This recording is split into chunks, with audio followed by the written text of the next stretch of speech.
Olá, amigos.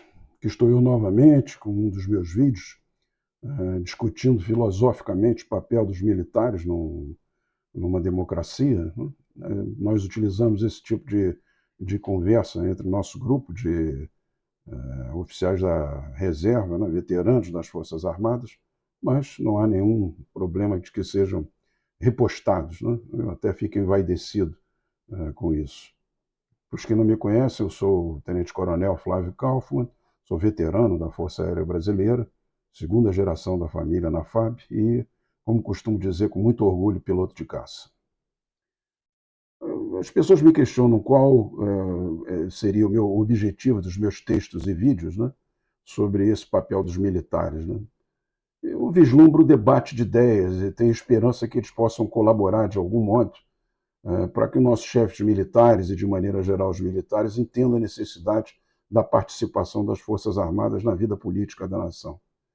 O estabelecimento de um regime totalitário só pode ser concretizado a partir da falta de exercício de um pensamento crítico por parte dos militares. Já que, para uma revolução, não basta apenas a fagulha da ideia revolucionária, sendo sempre necessária a força para a eliminação dos que a ela se opõem. No entanto, ainda que o militar detenha a força e mesmo o direito constitucional de usar a violência, não deve nunca, por razão moral, utilizá-la contra a vontade estabelecida pela maioria da sociedade, pois a força só deve ser empregada a serviço do direito. Mas como corolário dessa afirmação, também não deve haver nenhum impedimento no uso dessa mesma força para garantir que a vontade dessa maioria da sociedade prevaleça. O discernimento entre essas duas condições só é possível com um mínimo de entendimento político e com o acompanhamento dos grandes temas nacionais. Como dizia o juiz Bento Moreira Lima, nos momentos graves e decisivos, é o povo desarmado que deve inspirar as Forças Armadas, sobretudo porque o militar é a amostragem imanente desse povo. A insistência de uma minoria ideológica em que os militares se abstenham totalmente da política e se concentrem apenas em sua atividade de defesa contra agressões externas, é parte do processo de alienação de nossa classe. E aqui, penso que caberia citar a frase magistral do pensador espanhol Ortega y Gasset, que eu vi citada recentemente pelo brilhante jornalista Fernão Lara Mesquita. Eu sou eu e minha circunstância. Se não salva ela, também não salva a mim. Não há como dissociar o indivíduo do meio em que vive, a tal circunstância. E a circunstância do soldado não se limita à caserna e às suas lides de condução da guerra.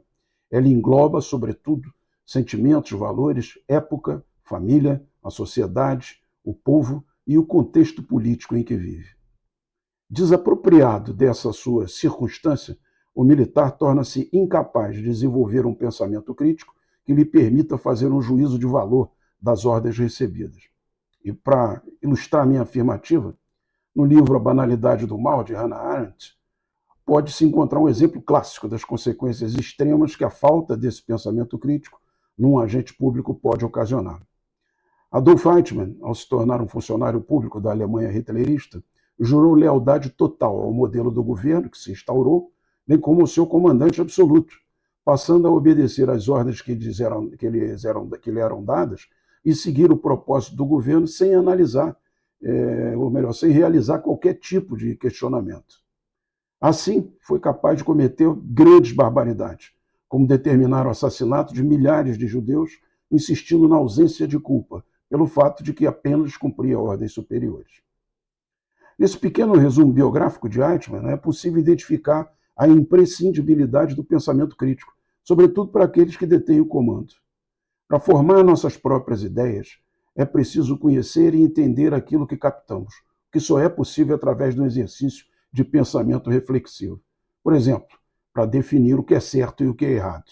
Na visão de Immanuel Kant, a ação certa é aquela que é realizada por um sentimento de dever. E é justamente o ato de pensar, algo intrínseco à formação da opinião, e que proporciona a libertação do indivíduo de qualquer tipo de amarra intelectual que lhe tenha sido subliminarmente colocada, que permite que identifiquemos o dever. Impedir as pessoas de pensar é uma ferramenta muito utilizada por governos despóticos. Quantas vezes temos ouvido essa tese monocórdica, de que militares, mesmo fazendo parte da polis, não devem participar do debate político. Assim fazendo, estaremos nós, uma massa com primorosa formação acadêmica, abdicando do direito de analisar os grandes temas nacionais e de formar nosso pensamento crítico. Sob pressão da esquerda, falsifica-se o passado, com a narrativa de que as intervenções dos militares na política nunca tenham dado bons frutos. Aí mesmo estão o nosso parque de telecomunicações, a indústria aeronáutica, a exploração do petróleo em águas profundas e o agronegócio, para desmentir essa versão. Sem falar dos males que conseguimos evitar ao rechaçar os modelos totalitários soviético, cubano, maoísta, etc., que boa parte desses personagens derrotados no passado e que agora voltam a circular por aí, queriam nos impingir goela abaixo. Sem entrar no mérito, é necessário, sem dúvida, fazer uma meia-culpa, considerando que naquela quadra da vida nacional, após a ação inicial redentora, nos deixamos enlevar pela embriaguez do poder, impingindo a essa mesma sociedade que salvamos das garras do totalitarismo de esquerda 20 anos de ditadura.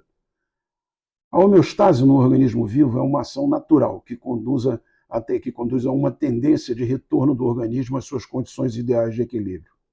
Ao se abster do processo político, esquecem os comandantes que as Forças Armadas são elas também forças vivas atuantes na polis e, como tal, não deveriam se ausentar dessa atuação, como parte de um necessário processo de homeostase dessa mesma sociedade. Além disso, aqueles que creem numa espécie de neutralidade legalista, sem fazer uma análise mais detalhada do cenário político, incorrem ainda numa espécie de viés cognitivo de confirmação, ou seja, a tendência de buscar e interpretar informações que confirmem aquilo em que previamente acreditam. A falta de percepção desses dois princípios, a homeostase e o viés cognitivo, é causada pela falta de pensamento crítico. E um dos problemas mais graves ocasionados por essa falta surge quando a pessoa, incapaz de fazer essa simples, mas necessária tarefa, detém o comando. Nesse cenário, onde o incapacitado de pensar criticamente é responsável pela tomada de destinos de um grupo, o único caminho que ele sempre enxergará para a prosperidade será aquele que lhe convém, e que certamente não representará o bem geral, mas apenas de si mesmo e de seus interesses pessoais. Lembra-se daquele comandante militar que há pouco tempo atrás, imaginando se prestigiar com seus superiores, se vangloriou de ter enganado manifestantes, entre eles gente idosa, mulheres e até crianças, entregando-as à sanha da polícia política do regime, num bem acabado ato de perfídia e puxa-saquismo? Ao abster-se de aquilatar a moralidade de suas ordens através de um pensamento crítico e ao desprezar a distinção prévia entre o certo e o errado, um comandante perde de vista o sentido do dever e sua responsabilidade maior com o povo. Cruzando esse limite, como uma espécie de Rubicão moral, esse comandante estará faltando com seu juramento e traindo a sociedade que o investiu em armas para sua própria defesa. Muito obrigado, um abraço a todos aí.